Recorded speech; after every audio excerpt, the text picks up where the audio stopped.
नमस्कार. योग वासिष्ठाच्या या सखोल चर्चेत आपलं पुन्हा एकदा स्वागत. नमस्कार. आज आपण चौथ्या पुस्तकात म्हणजे निर्वाण प्रकरण पूर्वार्ध यातल्या अध्याय 21 ते 28 वर बोलणार आहोत. हो, अगदी महत्वाचे अध्याय आहेत हे. इथे ऋषी वसिष्ठ रामाला मनाबद्दल सांगतात. त्याचं स्वरूप, त्याची शक्ती, खूप गुंतागुंतीचं आहे हे सगळं. बरोबर. चित्त म्हणजे आपलं मन, ते किती पॉवरफुल आहे, कसं आपल्याला गुंतवतं आणि कसं मुक्तही करतं, यावर वसिष्ठ खूप छान प्रकाश टाकतात. तर आज आपण हेच समजून घेणार आहोत की आपलं मन, हे चित्त, आपल्या वास्तवाला कसे शेप देतं. आणि मग ते जे भ्रम निर्माण करतं, जे संघर्ष उभे राहतात, त्यावर मात कशी करायची. अगदी. चला तर मग सुरुवातच एका इंटरेस्टिंग मुद्द्याने करूया. अध्याय 21 आणि 24 मध्ये मनाच्या दुहेरी स्वभावाबद्दल बोललंय. हो, म्हणजे कसं आहे की वसिष्ठ म्हणतात, मन कधीकधी आपल्या वडिलांसारखं असतं, मार्ग दाखवणारं. आणि कधी चक्क चोरासारखं आपलं सुख, आपली शांती चोरून नेतं, आपल्याला भ्रमात पाडतं. हे तर म्हणजे ऐकायलाच किती विरोधाभासी आहे. आणि म्हणूनच रामानं एक खूप खोल प्रश्न विचारलाय अध्याय 24 मध्ये, बरोबर? हो, तोच की जर मन मुळात शुद्ध असेल, म्हणजे चैतन्याचाच अंश असेल, तर मग त्यात ही गडबड, ही अशुद्धता येते कुठून? बरोबर. हा प्रश्न खरंच आपल्याला विचार करायला लावतो. याचं उत्तर पण वसिष्ठांनी खूप सुंदर दिलंय. ते म्हणतात, मन हे वाऱ्यासारखं आहे. वाऱ्यासारखं कसं?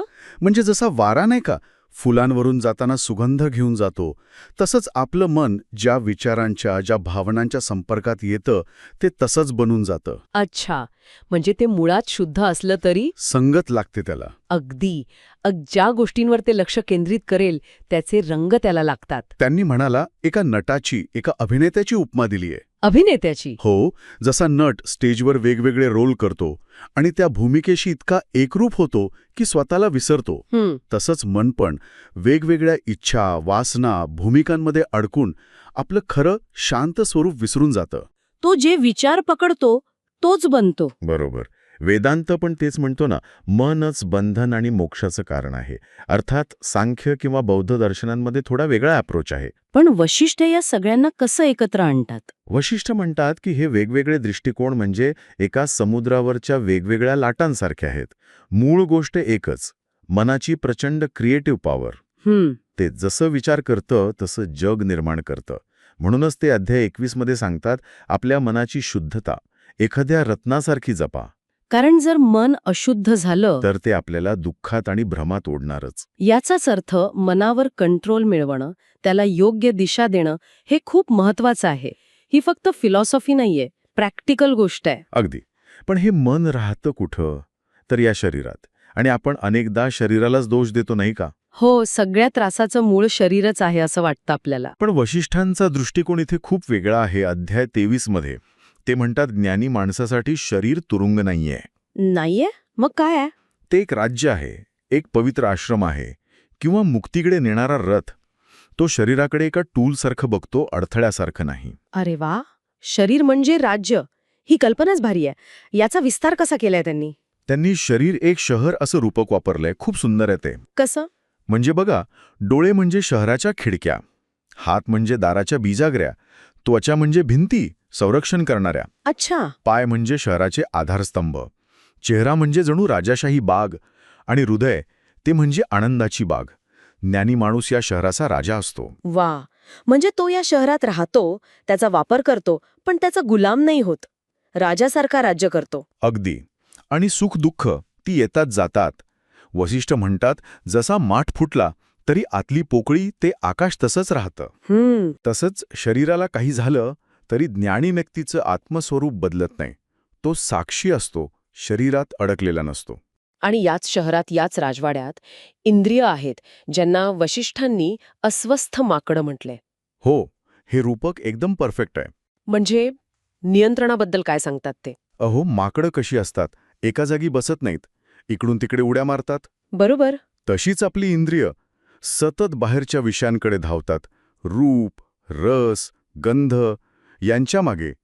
जर मन म्हणजे राजा सावध नसेल तर ही माकडं गोंधळ घालणार. नक्कीच. म्हणून या शहरावर राज्य करायचं असेल तर या इंद्रियरूपी माकडांना विवेकाने ताब्यात ठेवायलाच हवं. हे झालं मन आणि शरीराबद्दल, पण वशिष्ठ पुन्हा पुन्हा त्या भ्रमाच्या कल्पनेकडे येतात. माया, अध्याय 25 आणि 26 मध्ये ती शंभरासुराची कथा आहे. हो, ती कथा या भ्रमाचं स्वरूप अगदी स्पष्ट करते. आपण म्हणतो ना, जग म्हणजे स्वप्न आहे, अज्ञानाची सावली आहे. शंभरासुराची कथा हे कसं दाखवते? शंभरासूर म्हणजे एक मायावी राक्षस राजा. त्याने काय केलं तर फक्त आपल्या इच्छेच्या जोरावर आकाशात एक तरंगणारं शहर बनवलं. म्हणजे खरं नव्हतं ते. दिसायला खरं पण होतं व्हर्च्युअल. हे शहर म्हणजे जगातल्या खोट्या भ्रामक गोष्टींचं प्रतीक आहे, जे आपल्याला खरं वाटतं पण टिकत नाही. आणि त्यांनी ते राक्षस पण निर्माण केले होते ना. ते जास्त महत्वाचं आहे. त्याने स्वतःच्या इच्छेतून अहंकाराच्या बळावर 3 भयंकर राक्षस निर्माण केले: दाम, ब्याल आणि कट. दाम, ब्याल, कट यांचा अर्थ काय? कशाचं प्रतीक आहेत ते? दाम म्हणजे पाश, जाळं, जे आपल्याला मोहात, आसक्तीत अडकवतं. ब्याल म्हणजे विषारी साप, भय, द्वेष, अहंकार, जे आपल्याला आतून खातात. आणि कट? कट म्हणजे चटई किंवा काळ, जडत्व, आळस, लोभ, जे आपल्याला खाली ओढतात, पुढे जाऊ देत नाहीत. हे तिघे म्हणजे आपल्या मनातल्या निगेटिव्ह फोर्सेसच आहेत. पण इथे एक ट्विस्ट आहे ना. वसिष्ठ म्हणतात हे राक्षस खरे नव्हतेच. अगदी. ते पूर्णपणे भ्रम होते. शंभरासुराच्या इच्छेचे निर्जीव विस्तार. त्यांना स्वतःचं अस्तित्वच नव्हतं. म्हणजे नाटकाच्या बाहुल्यांसारखे. बरोबर. याचा अर्थ काय? तर आपल्या मनात ज्या भीती, चिंता, मोह पसतात, त्यांचं मूळ आपल्या विचारातच असतं. त्यांचं स्वतःचं असं खरं अस्तित्व नसतं कदाचित. आणि मग अध्याय 26 मध्ये काय होतं?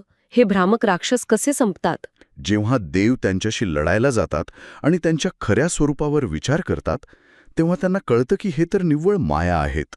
जसा धूर हवेत विरतो तसे ते नाहीसे होतात. यातून शिकण्यासारखं काय?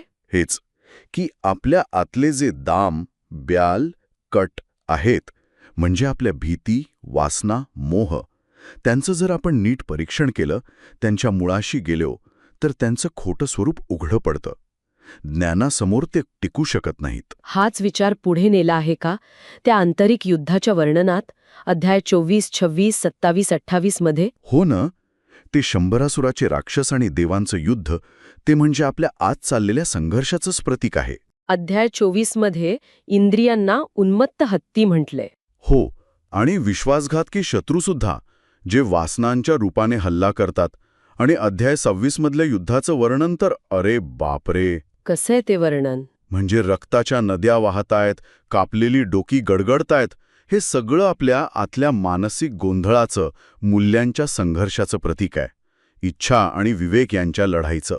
अंगावर काटा येतोय ऐकून. मग यातून बाहेर कसं पडायचं? या आतल्या राक्षसांना कसं जिंकायचं? ब्रह्मदेवाचं मार्गदर्शन येतं इथे नाही का, अध्याय 27 मध्ये. बरोबर. देव हतबल होतात आणि ब्रह्मदेवाकडे जातात. ब्रह्मदेव त्यांना राक्षसांच्या कमजोरीचं रहस्य सांगतात. काय आहे ती कमजोरी? त्यांचा प्रचंड अहंकार, मी आणि माझं ही भावना, आणि त्यांची कधीही न संपणारी महत्वाकांक्षा. महत्वाकांक्षा? हो, तीच त्यांना जाळ्यात अडकवते. ब्रह्मदेव म्हणतात, महत्वाकांक्षेने बांधलेले लोक जाळ्यात अडकलेल्या पक्ष्यांसारखे असतात. फडफडतात पण सुटत नाहीत. मग ब्रह्मदेव काय स्ट्रॅटेजी सांगतात देवांना?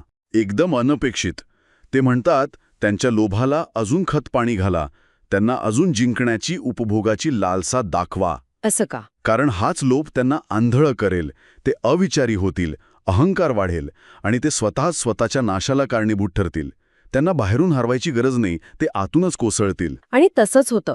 अध्याय 28 मध्ये आहे की राक्षस अति आत्मविश्वासामुळे, अहंकारामुळे एकमेकांशीच लढायला लागतात आणि हरतात. अगदी. यातला आपल्यासाठी मोठा ढळा काय, तर राक्षसांना वाटत होतं की ते जगावर राज्य करतायत. पण खरं तर त्यांच्या इच्छा त्यांच्यावर राज्य करत होत्या. हाच धोका आपल्या बाबतीतही असतो. म्हणजे जेव्हा अहंकार वाढतो, इच्छा बेफाम होतात, तेव्हा आपण चुकीचे निर्णय घेतो. बरोबर.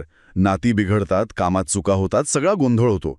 आपण आपल्याच विचारांचे कैदी बनतो. म्हणजे हा राक्षसांचा मार्ग तर विनाशाकडे नेतो. मग दुसरा मार्ग कोणता? ज्ञानी लोकांचा मार्ग? तो मार्ग आहे अलिप्ततेचा, अनासक्तीचा. अनासक्ती. हो. ब्रह्मदेव देवांना सांगतात, तुम्ही देव इच्छेपासून मुक्त आहात, म्हणून तुम्ही अजिंक्य आहात. खरी शक्ती वस्तू मिळवण्यात नाही, तर आसक्ती सोडण्यात आहे. म्हणजे फळाची अपेक्षा न ठेवता कर्म करणं. अगदी समत्व बुद्धीने. जेव्हा आपण परिणामांची चिंता करत नाही तेव्हा आपण जास्त शांतपणे आणि प्रभावीपणे काम करू शकतो. भीष्म आणि भास पण तसेच लढले ना, परिणामांची चिंता न करता. आणि अध्याय 22 मध्ये म्हटलंय की जेव्हा मनातला गोंधळ शांत होतो तेव्हा ज्ञान पौर्णिमेच्या चंद्रासारखं स्पष्ट दिसतं. हो ना. आणि आसक्ती सोडली की बुद्धीचं कमळ उमलतं. म्हणजे आतला विवेक जागृत होतो. बरोबर. त्याग म्हणजे फक्त वस्तू सोडणं नाही, तर अहंकार आणि आसक्ती सोडणं. त्यानेच बुद्धी विकसित होते, जणू कमळ उमलावं. पण हे सगळं साधायचं कसं? काही साधनं सांगितलेत का वशिष्ठांनी? हो, नक्कीच. अध्याय 24 मध्ये आहेत. एक म्हणजे विवेकबुद्धी ही इंद्रियरूपी माकडांना पकडण्याचा पाश. दुसरं, विचार किंवा विवेचन ही भवसागर पार करायला लागणारी नाव आहे. सतत आत्मपरीक्षण. अजून, ज्ञान हे आपलं कवच आहे, जे भ्रमांपासून वाचवतं. आणि सर्वात महत्त्वाचं, मनाची शुद्धी. सततच्या अभ्यासाने आणि वैराग्याने मन साफ ठेवणं. या साधनांनी ज्ञानी माणूस जगात राहूनही अलिप्त राहतो. अगदी. तो खातो पितो, व्यवहार करतो, पण कशात अडकत नाही. मुक्तपणे जगतो. म्हणजे खरा उद्देश जगावर नाही तर स्वतःच्या मनावर विजय मिळवणं आहे. बरोबर. स्वतःला त्या माळेतल्या मोत्यांसारखं बघणं, जे एकाच चैतन्याच्या धाग्यात ओवलेले आहेत. खरा विजय आतला आहे. मन जिंकलं की जग जिंकल्यासारखंच. इच्छांवर, अहंकारावर नियंत्रण मिळवणं हेच खरं स्वातंत्र्य, हाच मोक्ष. तर आजच्या या चर्चेतून आपण योग वासिष्ठाच्या आधारे मनाची ही अफाट शक्ती पाहिली. ते कसं वास्तव आणि भ्रम दोन्ही निर्माण करतं हे समजून घेतलं. हो, शरीर हे तुरुंग नाही, राज्य आहे, हा विचार पण खूप महत्वाचा आहे. आणि ते 100 राक्षस, दाम, ब्याल, कट म्हणजे आपल्या आतलेच शत्रू. त्यांचं भ्रामक स्वरूप ओळखणं आणि त्यावर अलिप्तता, विवेक आणि ज्ञानाने मात करणं हाच मार्ग आहे. खरंच, या मंथनातून एक गोष्ट स्पष्ट झाली की आपल्या आतच चांगल्या आणि वाईट दोन्ही शक्ती आहेत. निवड आपली आहे. आपण आपल्या इच्छांचे गुलाम व्हायचे की ज्ञानाने स्वतःचे स्वामी व्हायचे? खरी लढाई मनातच आहे. ही चर्चा नक्कीच विचार करायला लावणारी आहे. आणि जाता जाता श्रोत्यांसाठी एक प्रश्न मनात येतोय या सगळ्या चर्चेनंतर. आपल्या रोजच्या आयुष्यात आपल्या मनाचे ते दाम, ब्याल आणि कट कोणते आहेत? असे कोणते विचार, भीती किंवा मोह आहेत जे आहेत तर आपल्याच मनाचे खेळ, पण तरीही त्यांनी आपल्याला बांधून ठेवलंय? याचा विचार नक्की करायला हवा.